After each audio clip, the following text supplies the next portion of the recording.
स्वर्गलोक आणि पाताळ यावर आपले राज्य प्रस्थापित केले. तो तिन्ही लोकांचा चक्रवर्ती झाला. त्याने 99 अश्वमेध करून 100वा अश्वमेध करण्यास प्रारंभ केला.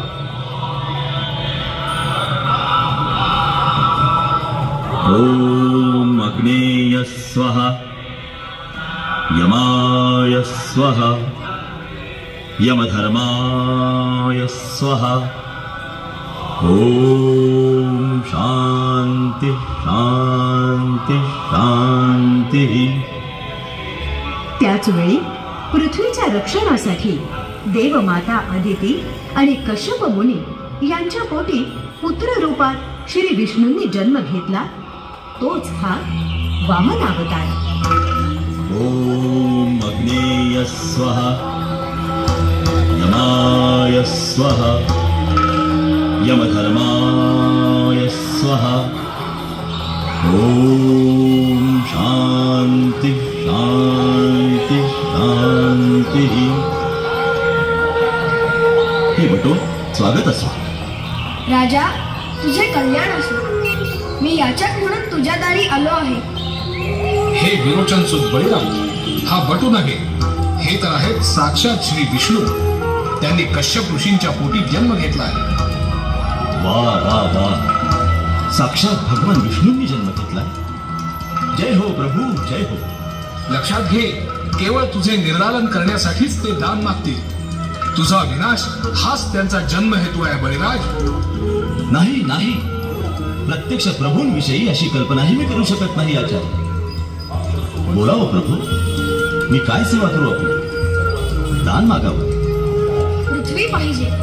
माझ्या पावलांच्या प्रमाणे फक्त 3 पावले. तुझी राजलक्ष्मी हरण करण्यासाठीच हे 3 पावलाचं दान मागतोय हा मायावी वामन. तुझे कपट माझ्या समोर चालणार नाही वामना. जा, चालता हो इथून.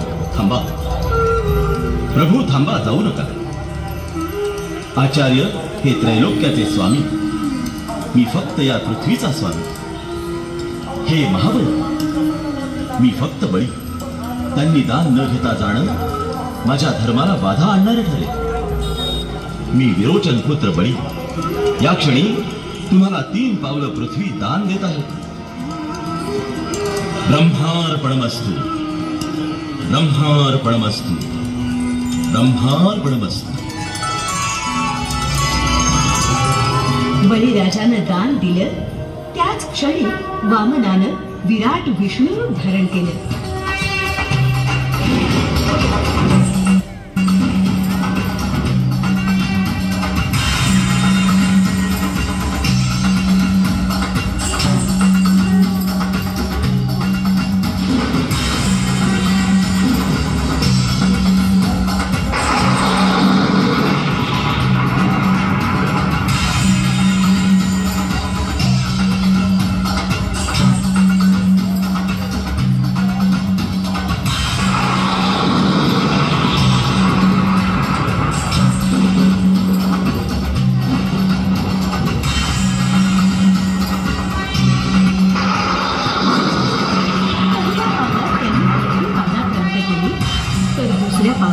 सर्व आकाश पादाक्रांत केलं.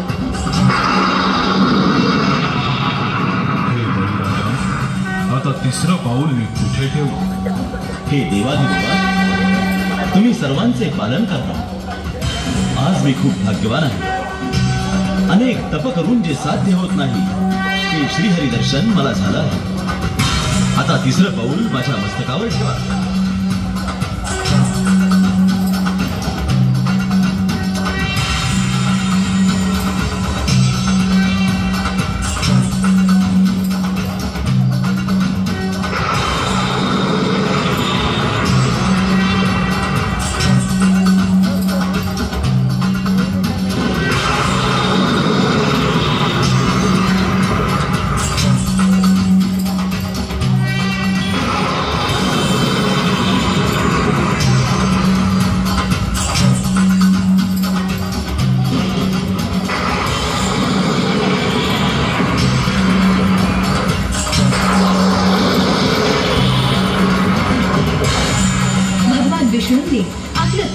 बळीच्या मस्तकावर ठेवलं आणि त्याला पाताळात गाडून टाकलं. अशा प्रकारे भगवान विष्णूंनी वामनावतार धारण करून सर्व चराचराचं आणि देवदेवतांचं कल्याण केलं. समस्त त्रैलोक्यात आनंदी आनंद झाला.